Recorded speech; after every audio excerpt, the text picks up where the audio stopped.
Nabi berdoa, Allahumma sallit alaihi kalban min kilabik. Ya Allah, datangkan, ya, hancurkan, datangkan kepada orang ini ya, anjing di antara anjing-anjing terganasmu. Tapi secara pribadi, beliau tidak pernah kemudian membalas, merespon kepada para pencelanya dengan respon yang kasar. Namun di kasus ini, beliau langsung berdoa kepada Allah. Yang paling menarik di garis bawahi, jangan kita lupakan bahwa yang disakiti pada saat itu bukan hanya fisik pribadi Nabi, tapi ada keterkaitan dengan belahan jiwa Rasulullah SAW, yaitu keturunan Rasulullah SAW.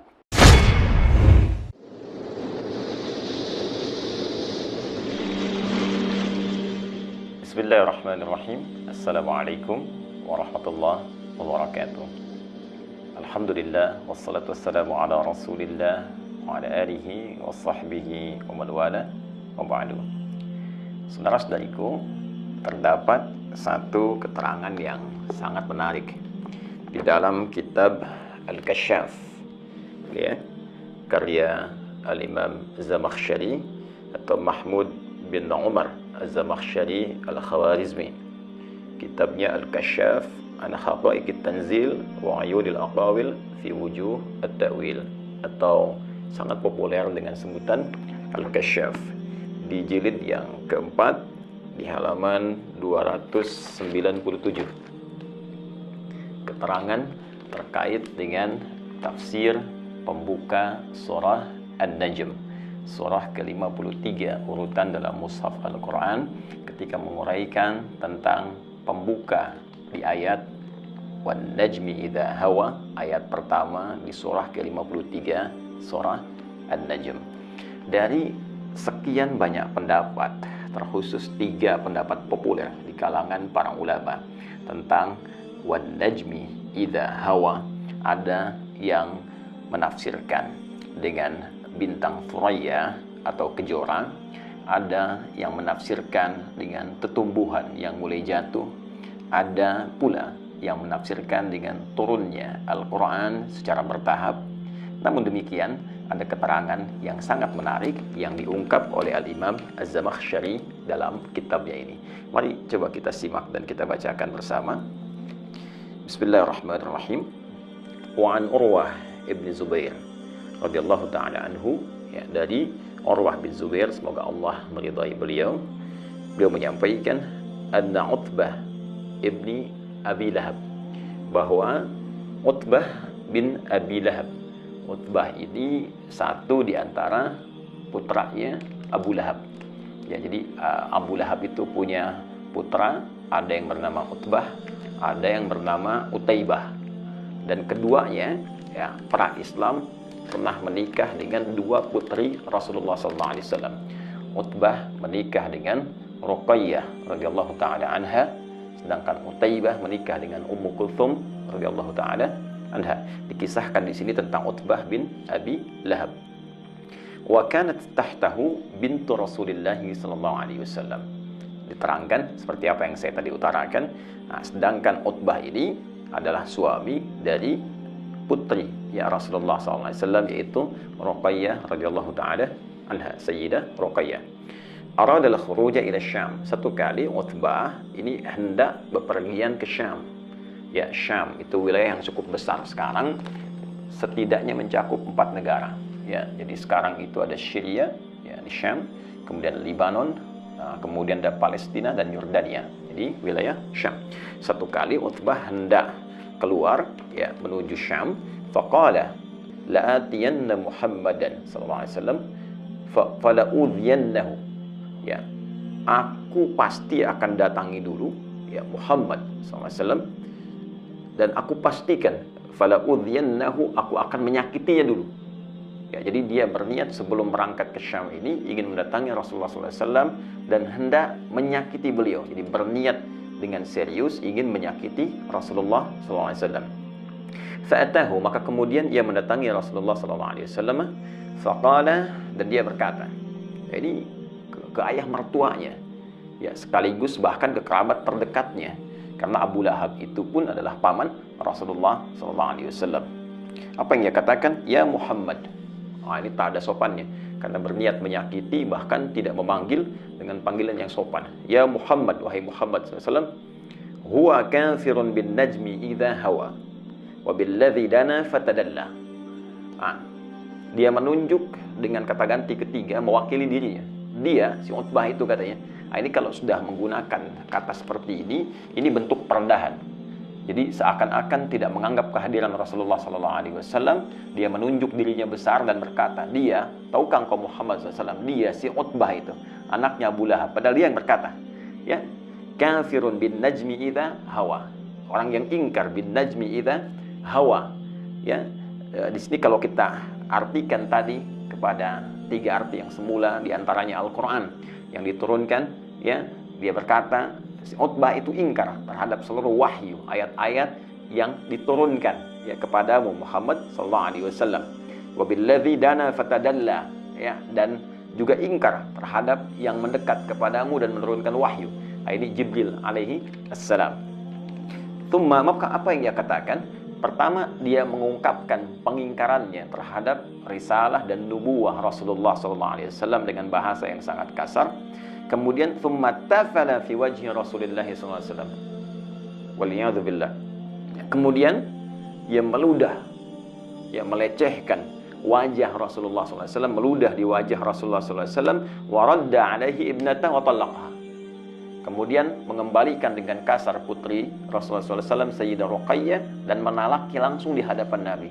Anda bayangkan, datang kepada Rasulullah ya dengan kalimat yang kasar, dengan pengingkaran yang tegas, meludahi wajah Nabi dan merendahkan putri Rasulullah SAW, dikembalikan kepada ayahandanya dengan cara yang sangat tidak terhormat. Ya. Maka apa yang terjadi?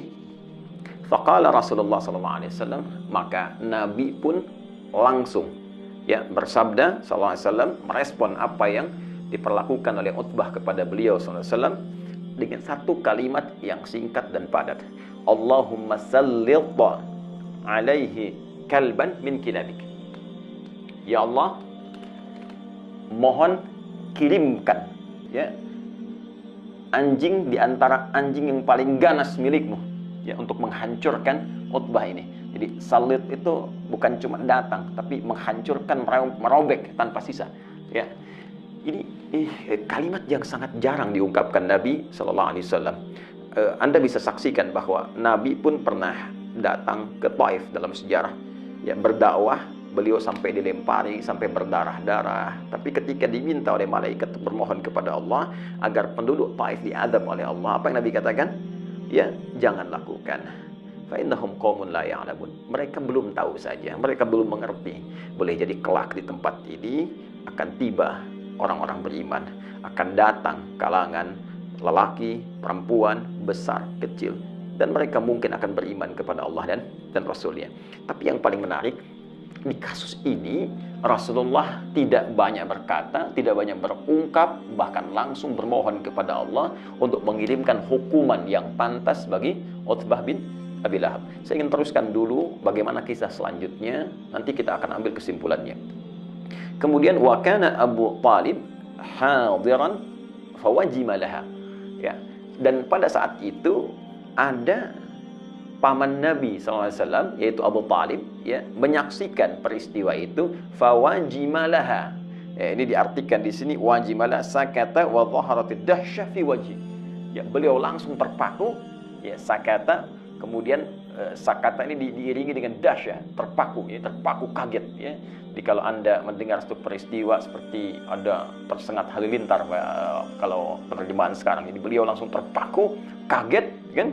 Dan ada rasa yang sangat dahsyat, ya, terkaget-kaget di wajahnya, tanda kekhawatiran yang sangat dalam. Ya, waqala, kemudian beliau berkomentar, maka aghnaka ya ibna akhi an hadhihi da'wah. Ya, kamu nggak akan mungkin lolos, wahai anak saudaraku, dari doanya Muhammad sallallahu alaihi wasallam. Jadi Abu Talib menyadari apa yang disampaikan Rasulullah SAW pasti terjadi. Ya, jadi saking kagetnya, karena ini beliau ini lembut. Rasulullah ini lembut, disakiti pada dirinya, kemudian juga ada yang melempari, menjahili, itu membalas dengan balasan yang sangat luar biasa beradab, sangat mulia. Tapi di kasus ini, itu Nabi sampai mengeluarkan kalimat doa yang sangat dahsyat sehingga membuat keadaan Abu Talib terpaku, ya, dan berkomentar, maka aghnaka ya ibn akhi an hadhihi dakwah, kamu tidak akan pernah lolos wahai anak saudaraku, maksudnya ke Utbah bin Abi Lahab, dari doa yang disampaikan oleh Rasulullah sallallahu alaihi wasallam. Faraja'a Utbah ila abihi fa akhbarah, maka Utbah pun pulang kembali, ya, menemui bapaknya dan mengabarkan apa yang telah terjadi. Ya, dia mengabarkan tindakannya dan respon Rasulullah sallallahu alaihi wasallam. Thumma kharaju ila Syam, kemudian mereka pun berangkat ke Syam. Ya, fanazalu manzilan, ya, maka mereka singgah di satu tempat, di satu rumah kediaman. Fa asyrafa alaihim rahibun minad dair. Ya, maka menerima mereka, ya, salah seorang rahib, pendeta minad dair, ya, dari wilayah tersebut. Faqala lahum, maka pendeta itu berkata, mengingatkan kepada Abu Lahab, Utbah dan rombongan dia, ya, inna hadhihi ardun musbi'ah. Hati-hati, tempat ini tempat yang tidak biasa, banyak binatang buasnya. Ya, musbi'ah di sini ditafsirkan dzat siba' wa wuhush, ya, tempat yang banyak sekali hewan-hewan buasnya. Maka disampaikan oleh pendeta ini, di tempat ini hati-hati, banyak binatang buasnya. Ya, kemudian apa yang terjadi? Faqala Abu Lahab, maka Abu Lahab pada saat itu berkata li ashabihi, kepada kawan-kawannya, aghithuna ya ma'syara Quraisyin hadhihi lailah. Ya, wahai orang-orang Quraisy yang ikut rombongan saat ini, tolong lindungi kami malam ini. Nah, jadi sebetulnya Abu Lahab pun dalam konteks ini dia mengerti, menyadari tentang dahsyatnya doa Rasulullah SAW. Dan bila kita lihat urutan ini, ya, sampai ke level Abu Lahab pun sebetulnya meyakini risalah Nabi. Ya, dia mengakui ya Rasulullah itu orang yang benar, orang yang dibenarkan, risalahnya benar, hanya ya dorongan nafsu dunianya, dorongan mempertahankan kedudukannya, dorongan keduniaannya, ya, itu lebih tinggi yang dikerjai, dimanfaatkan oleh setan sehingga mengalahkan nilai-nilai kemuliaan dan kebeningan hatinya. Dan dia meyakini dengan doa Nabi sampai berkata, wahai ma'syarah Quraisy, hei orang-orang Quraisy yang ikut rombongan ini, ya, tolong kami malam ini, lindungi kami. Ya. Apa yang dia katakan? Fa inni akhafu ala ibni da'wata Muhammadin SAW. Nah, ini buktinya. Ya, aku takut ini terjadi sesuatu kepada anakku akibat doanya Muhammad sallallahu alaihi wasallam. Fajama'u jimalahum wa anakhuha haulahum. Maka mereka pun mengumpulkan bahkan unta-unta mereka. Ya, lalu dibuat semacam perlindungan, ya, dikelilingkan. Jadi kalau kita ilustrasikan di sini Utbah, ya, Abu Lahab, kan, maka dikelilingkan ini, ya, seperti taman. Makanya kalimat setelahnya itu, ya, wa ahdaku ya bi Utbah. Kemudian mereka membentuk lingkaran seperti taman untuk Utbah. Ya, jadi mereka tidur, unta dikumpulkan, mereka sendiri mengelilingi Utbah bin Abi Lahab. Ya. Apa yang terjadi? Nah, ketika mereka tidur terlelap itu, semuanya tidur terlelap, Utbah berada di tengah-tengah, dikelilingi oleh orang-orang Quraisy kafilah dagang tadi yang akan berangkat ke Syam. Kemudian faja'al asadu, tiba kemudian datanglah singa yang sangat buas, ya, yatashammamu wujuhahum, mulai mengidentifikasi, menciumi wajah-wajah mereka tuh. Datang singa, mereka sedang tidur pulas, kan? Tidak sadarkan diri, tak terasa apa yang ada di sekitaran, ya, kayak Anda, saya atau kita sedang tidur pulas, tak terasa apa yang terjadi. Nah, ini sampai singa datang pun tidak terasa, diciumi, ya, wajah-wajah mereka diidentifikasi, hatta daraba Utbah faqatalah, sampai dia menemukan Utbah bin Abi Lahab, maka dihancurkanlah, ya, dia sampai tewas, diterkam, mangsa dihancurkan oleh singa itu sampai dengan tewas. Nabi berdoa, Allahumma sallit alaihi kalban min kilabik, ya Allah, datangkan, ya, hancurkan, datangkan kepada orang ini, ya, anjing di antara anjing-anjing terganasmu. Ini kalimatnya juga kalimat dahsyat ini. Itulah doa Nabi sallallahu alaihi wasallam kepada Utbah bin Abi Lahab yang langsung dikabulkan oleh Allah Subhanahu wa taala dengan menghancurkan, menerkam diri Utbah hingga tewas dan hina di hadapan manusia pada saat itu, di hadapan Allah dan di hadapan Rasulullah sallallahu alaihi wasallam.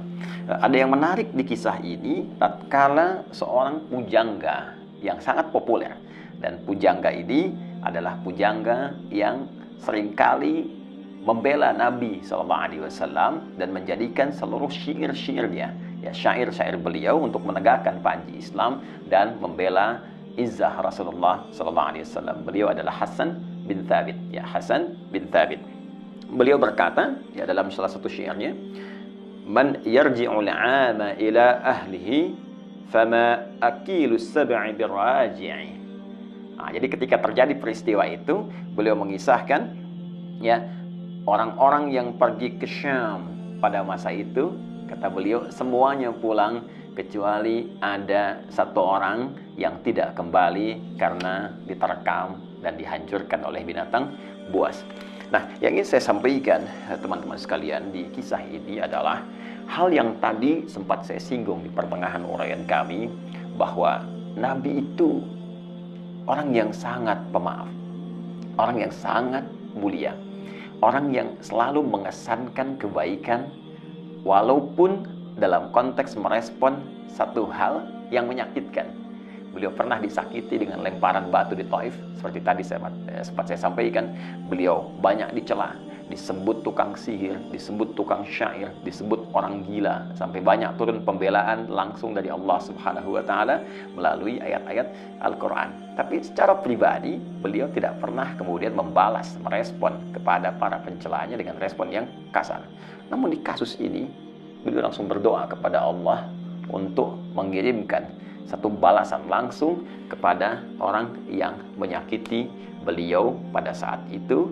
Dan yang paling menarik digarisbawahi, jangan kita lupakan bahwa yang disakiti pada saat itu bukan hanya fisik pribadi Nabi, tapi ada keterkaitan dengan belahan jiwa Rasulullah SAW, yaitu putri Rasulullah SAW, yaitu keturunan Rasulullah SAW.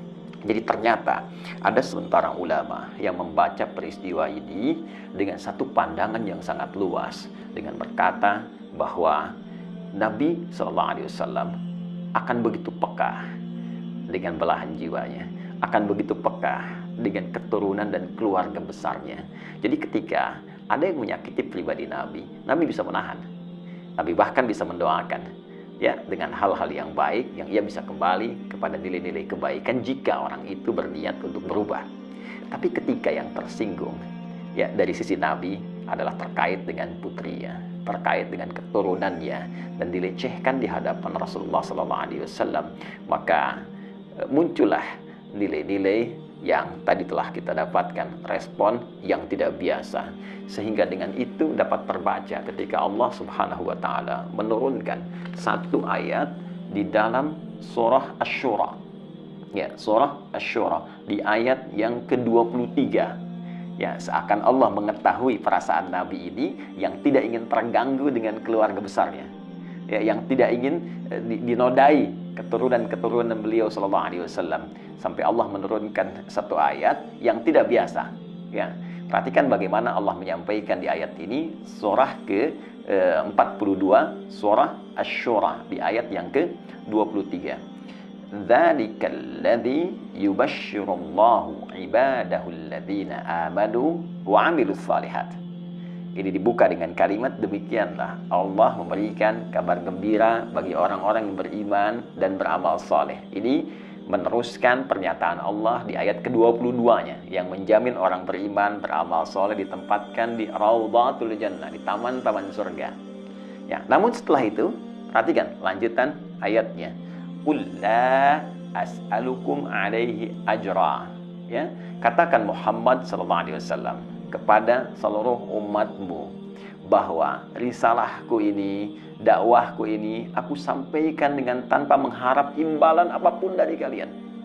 Aku tak berharap uang kalian, tak berharap harta kalian, tak berharap materi kalian. Illal mawaddata fil qurba. Ya, illal mawaddata fil qurba. Kecuali satu saja. Aku berharap cinta kalian kepada kerabat-kerabatku. Illal mawaddata fil qurba, kecuali cinta dari kalian terhadap kerabat-kerabatku, terhadap hubungan kekerabatan denganku. Mari kita lihat bagaimana komentar para ahli tafsir yang memberikan tafsiran di Quran surah ke-42 Asy-Syura di ayat ke-23. Kita lihat pertama misalnya di At-Tafsir Al-Kabir karya Al-Imam Fakhrul Razi, ya. Ini ada di jilid ke-9. Ya, di jilid ke-9 kita ambil di halaman 595 dan 596. Ya. Nah, beliau memberikan penjelasan bahwa illal mawaddata fil qurba, yang dimaksud al-mawaddah fil qurba, kecintaan kepada kekerabatanku, beliau simpulkan itu ada 3. Ya, 3. 1, bisa umatnya, ya, seluruh umat beliau yang mengikuti seluruh tuntunan Rasulullah SAW dengan benar, ya, mengerjakan segala perintah, meninggalkan segala larangan. Ya, kita bisa lihat di sini, ya, ada tafsiran demikian, kita bacakan. Nah, ini dia, ya. Fa in hamalnahu 'ala al-qarabah fahumul al, wa in hamalnahu 'ala al-ummah alladziina qabilu da'watahu fahum aidan al. Ya, jadi tafsiran pertama diartikan seluruh umat Rasulullah SAW yang mengikuti dakwah Nabi SAW, mencintai Rasulullah SAW, mengerjakan perintah-perintah Nabi, meninggalkan segala larangannya, maka mereka pun disebut dengan al, ya, keluarga besar Muhammad SAW dalam konteks pengikut dakwah dan risalah beliau.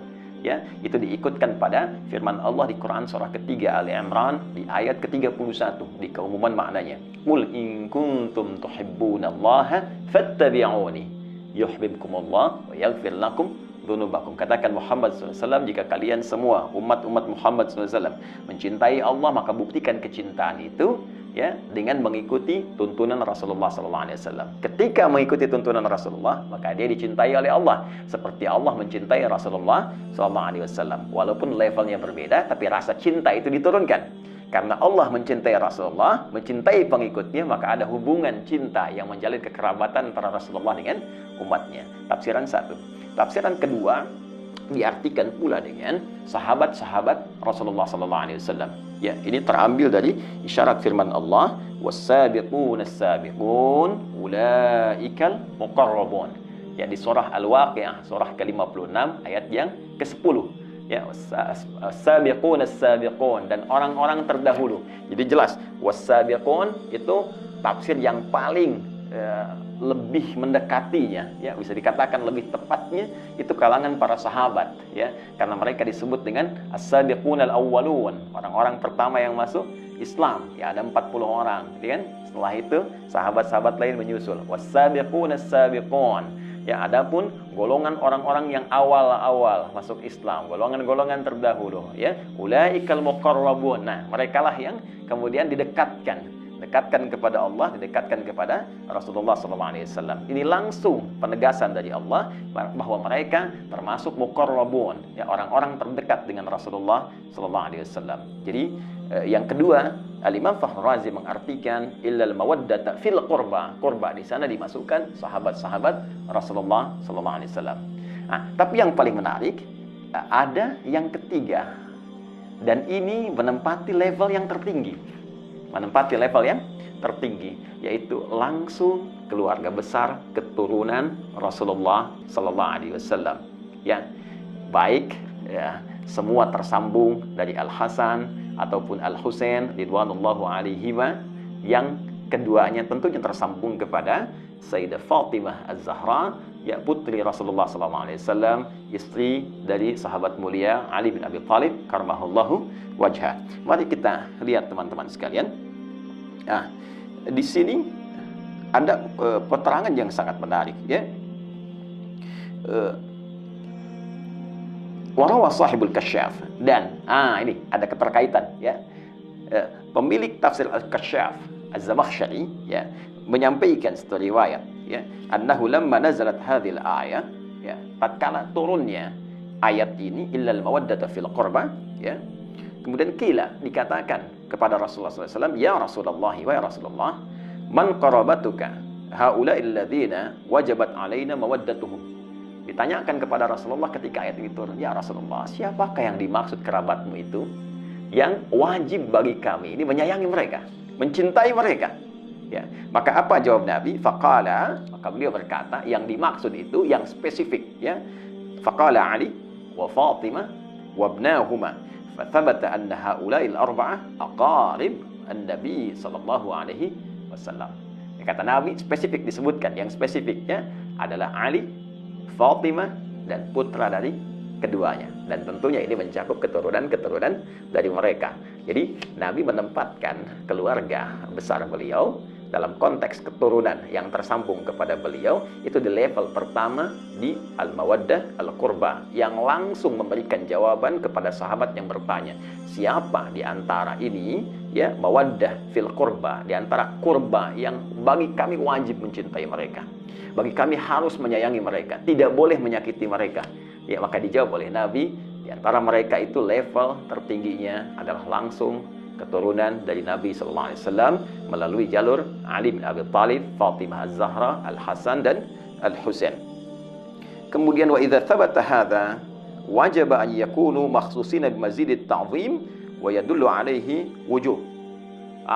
Maka Al-Imam Fakhr Razi ya mengomentari kalimat riwayat tadi mengatakan, maka dengan tetapnya keterangan ini yang tadi disampaikan dari jawaban Nabi sallallahu alaihi wasallam, maka mereka ya keturunan Nabi langsung dari Ali, Fatimah, Al-Hasan, Al-Husain ini harus menempati porsi tertinggi ya dari nilai kasih, cinta, perhatian, tak boleh disakiti dari tiga golongan yang tadi disebutkan. Ya, keluarga keturunan langsung dari Nabi, kemudian sahabat-sahabat Rasulullah, nggak boleh nyakiti sahabat-sahabat Nabi, nggak boleh mencela sahabat Nabi, menyayangi keluarga Nabi, keturunan Nabi sangat diutamakan, bagus. Tapi saat bersamaan mencela sahabat Nabi, mencela Abu Bakar As-Siddiq, ya, mencela Umar bin Khattab, itu pun ditentang oleh Nabi.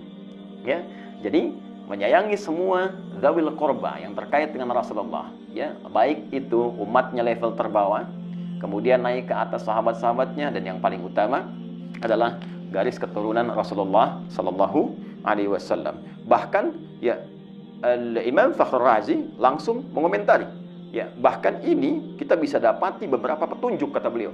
Ya, di antara petunjuknya la syakka anna Nabiy sallallahu alaihi wasallam kana yuhibbu Fatimah alaihi salam. Qala sallallahu alaihi wasallam, Fatimatu bid'atun minni, ya, Fatimatu bid'atun minni. Yu'dhini ma yu'dhiha. Fatimah itu belahan diriku, belahan jiwaku, ya. Maka siapa yang menyakitinya, dia telah menyakitiku. Ya. Siapa yang menyakitinya, dia telah menyakitiku. Dan bukankah keturunan dari Fatimah Az-Zahra belahan dari jiwa beliau juga? Ya, bukankah Al-Hasan putra beliau, Al-Husain putra beliau, tentu itu belahan jiwanya. Dan keturunan dari Al-Hasan, keturunan dari Al-Husain, ya, para sayyid, syarif yang mendapatkan cinta, yang dicintai, itu keturunan ya langsung yang terurut nasabnya kepada Sayyidah Fatimah Az-Zahra. Dan ketika menjadi belahan jiwa Sayyidah Fatimah, maka menjadi belahan jiwa Rasulullah sallallahu alaihi wasallam. Ya. Ya, dan itu pun yang menjadikan bahwa ad-du'a lil al mansabun 'azimun. Walidzalik ju'ila hadha ad-du'a khatimat at-tashahhud fi as-salah wa huwa qawluhu Allahumma shalli ala Muhammad wa ala ali Muhammad. Karena itulah saking tingginya derajat mencintai keluarga besar ini pada level yang pertama sampai dijadikan doa dalam tasyahud. Allahumma shalli ala Muhammad wa ala ali Muhammad. Nah, yang ingin saya sampaikan saudara-saudariku bahwa ayat ini adalah ayat yang merespon bagaimana rasa cinta Nabi Shallallahu Alaihi Wasallam pada kerabat-kerabat beliau. Ya, baik itu umatnya yang mengikuti tuntunan beliau, sahabat-sahabat yang menyayangi, melindungi, menjaga beliau, apalagi keluarga besar yang tersambung langsung dengan Rasulullah SAW. Jadi bila kita punya keluarga saja kita jaga, kita sayangi, maka demikian Rasulullah menjaga, menyayangi keluarga besarnya, termasuk keturunan-keturunannya. Karena itulah di dalam bahasa Arab, orang yang dicintai disebut dengan mahbub, mahbubun. Ya, orang yang mencintai disebut dengan muhibbun. Kalau kita ingin satukan keduanya, mencintai dan dicintai, maka kalimatnya berubah menjadi habibun. Habib, orang yang dicintai, ya, orang yang sekaligus mencintai. Maka seringkali ya keturunan-keturunan Rasulullah itu disebut dengan habib untuk memberikan kesan bahwa keturunan-keturunan Nabi mesti menjaga nilai mawaddah yang diturunkan langsung oleh Rasulullah dengan banyak melahirkan cinta kasih pada sesama, baik dalam bentuk amar ma'ruf ataupun nahi mungkar. Dan saat yang bersamaan ada isyarat kepada kita untuk mencintai mereka, tidak menyakiti mereka, karena menyakiti mereka adalah juga menyakiti langsung kepada Rasulullah SAW. Dengan ini saya bermohon kepada Allah, semoga Allah senantiasa memuliakan kita semua, memuliakan para sahabat-sahabat Nabi, dan terkhusus memuliakan, mencintai, dan menjaga seluruh keluarga besar Rasulullah SAW sampai dengan keturunannya di masa kini ataupun di masa yang akan datang. Saya pun memohon maaf jika dalam setiap tutur perilaku ada tindakan-tindakan yang boleh jadi menyakiti keluarga besar Rasulullah SAW, dan semoga maaf Anda, kasih sayang Anda menjadikan peluang yang terbuka bagi saya untuk berjumpa dengan Rasulullah SAW dalam keadaan yang gembira bersama Anda semua dalam naungan ridha Allah Subhanahu wa Ta'ala. Ada juga penguat di tafsir Ibnu Katsir, tafsir Al-Quran Al-Azim. Ini ada di jilid yang keempat, ya, jilid yang keempat di halaman 187.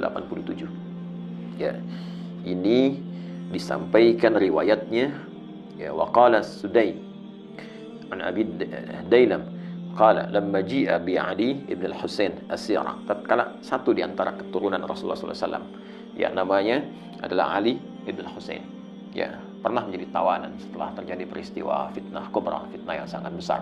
Ini dalil dari Ibnu Katsir yang menguatkan bukan hanya Fatimah radhiyallahu ta'ala anha, Ali bin Abi Thalib, dan putra keduanya itu Al-Hasan dan Al-Husain. Tidak dicukupkan mawaddah al-qurba fil qurba pada keempatnya. Tapi ini gambaran. Kalau di kita sinekdok pas prototo disebutkan sebagian, menunjuk keseluruhan. Nah, di antara buktinya apa yang disampaikan oleh Imam Ibnu Katsir dalam tafsirnya, tafsir Al-Qur'anil Azim. Wa qala As-Sudai, berkata Imam As-Sudai yang namanya Ismail, pernah saya sampaikan dalam kajian tafsir, an Abi Dailam qala, ia berkata lamma ji'a bi Ali bin Husain as-Sirah, tatkala Ali bin Husain ditawan, ya, fa uqima ala darji Dimashq, maka kemudian dia dibawa, ya, ke gerbang kota Dimashq, ya. Kalau kita kan tawanan itu suka diarak, ya, sampai kemudian di Damaskus. Qama rajulun min ahli Syam, maka berdirilah seorang laki-laki dari masyarakat Syam, ya, Syria. Pada saat itu di Damaskus yang tadi saya sebutkan 4 negara itu dulu masih menyatu. Faqala, dia berkata, alhamdulillahilladzi qatalakum wasta'salakum wa qata'a qarnil fitnah. Segala puji bagi Allah Subhanahu wa Ta'ala yang telah menghancurkan kalian, ya, dan memutus fitnah di zamanku ini. Nah, jadi dia merasa bahwa dengan ditawannya keluarga besar Nabi, termasuk di dalamnya Ali ibn Husain, ya, radhiyallahu ta'ala anhu, dia menyimpulkan, nah ini sumber fitnah nih. Dia menyakiti, ya, menuduh bahwa ini bagian dari keluarga Nabi, keturunan Nabi, ini fitnah pada saat itu yang menyebabkan banyak persoalan-persoalan, banyak kericuhan-kericuhan, ya, banyak kesemrawutan-kesemrawutan, banyak pertikaian-pertikaian. Maka dia menyimpulkan ini dengan ditangkapnya, ditawannya orang ini, ya, keturunan Nabi SAW, dengan kalimat yang tak pantas tadi. Dia mengatakan, nah, dia bersyukur, alhamdulillahilladzi qatalakum wasta'salakum. Segala puji bagi Allah yang telah, ya, saya nggak berani menerjemahkan dengan yang lebih kasar, ya, yang sesuai dengan apa yang dia katakan tadi. Saya mungkin katakan yang telah menangkap dia, itu, ya. Kemudian dan menghilangkan fitnah di zamanku ini. Faqala lahu Ali bin Husain, maka Ali bin Husain berkata kepada orang tadi, apa yang dia katakan, aqra'ta al-Quran, kamu ini baca Quran enggak? Ya. Kemudian qala, laki-laki itu berkata, menjawab, na'am, ya. Qala, aqra'ta al-Hamim, apa engkau pernah membaca tentang surat di dalamnya ada keluarga besar Hamim, al-Hamim, itu keluarga yang disebutkan di surat Hamim?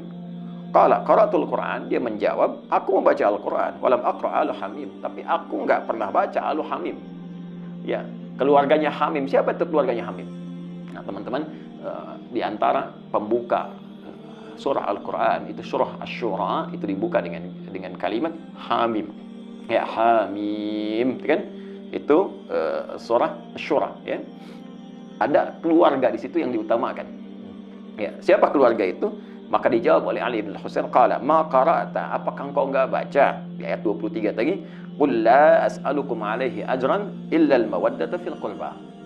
Katakan Muhammad sallallahu alaihi wasallam, aku tidak meminta kepada kalian satu upah pun, satu materi pun kecuali rasa cinta, rasa hormat kepada keluarga keturunan Rasulullah sallallahu alaihi wasallam. Qala, maka orang itu berkata, ya, si pemuda tadi berkata, wa innakum antum hum, apakah kalian itu termasuk golongan mereka, keluarga Nabi sallallahu alaihi wasallam? Qala, na'am. Maka Ali bin Husain berkata, ya, kami termasuk golongan itu. Jadi orang ini ada dua kemungkinan, dia tidak mengetahui yang ditawan itu keluarga besar dari keturunan Rasulullah sallallahu alaihi wasallam, sehingga berani melecehkan di hadapan masyarakat, ya, berani bertindak yang tidak pantas, kan? Atau yang kedua, dia menyadari itu keturunan Nabi tapi tidak tahu kalau itu begitu dimuliakan, begitu ada perintah langsung dari Allah, ya, dan merasakan bagaimana sensitifnya hati Nabi SAW terhadap keturunannya, sampai kemudian beliau mendoakan hal yang tidak biasa bagi orang-orang yang menyakitinya. Maka setelah mengetahui itu, dia terdiam dan tidak banyak berkomentar lagi dan mengoreksi dirinya, sehingga dia menyadari kesalahan-kesalahan yang dimaksudkan.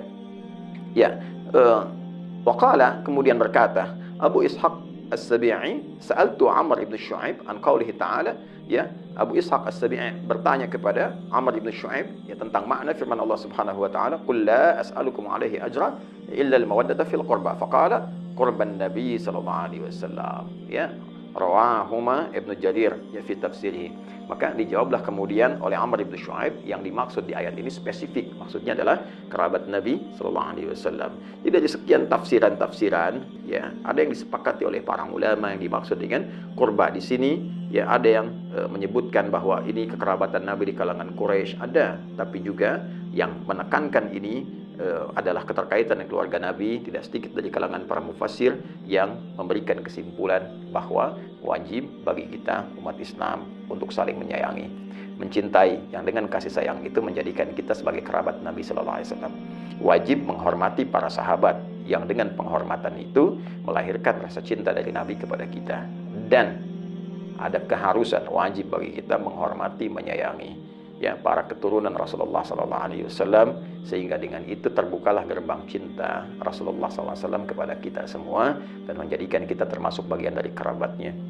Pun demikian seluruh kerabat-kerabat keturunan Rasulullah Sallallahu Alaihi Wasallam yang hidup sampai dengan kini juga wajib menjaga marwah, menjaga kehormatan, menjaga rasa cinta yang dititipkan oleh Rasulullah, sehingga dengan itu kehormatan yang disampaikan oleh Allah melalui Al-Quran pun ditegaskan melalui Nabi dapat terjaga dan terbawa hingga kembali kepada Rasulullah Sallallahu Alaihi Wasallam. Al-Imam Fakhrul Razi bahkan memberikan gambaran. Al-Imam Al-Fakhrul Razi dalam tafsirnya At-Tafsirul Kabir memberikan gambaran bahwa kalimat yang Allah beritakan kepada Rasulullah Sallallahu Alaihi Wasallam itu tidak pernah bahkan disampaikan kepada nabi-nabi sebelumnya. Kalau Anda baca misalnya di halaman 594, ya, halaman 594. Jadi ketika beliau mengisahkan tentang bagaimana respon kalimat dari nabi-nabi sebelum Nabi Muhammad SAW, annahu ta'ala haka an aktsaril anbiya alaihimussalam. Allah Subhanahu wa taala banyak mengisahkan tentang para nabi alaihimussalam dalam Al-Qur'an. Annahum sarrahu ya binafyi talabil ujrah. Ya, mereka secara langsung ya menjelaskan tentang bahwa mereka tidak boleh menerima upah. Ya, secara lugas menyampaikan tidak menerima upah, tidak menerima bayaran dalam dakwah mereka hanya karena Allah saja.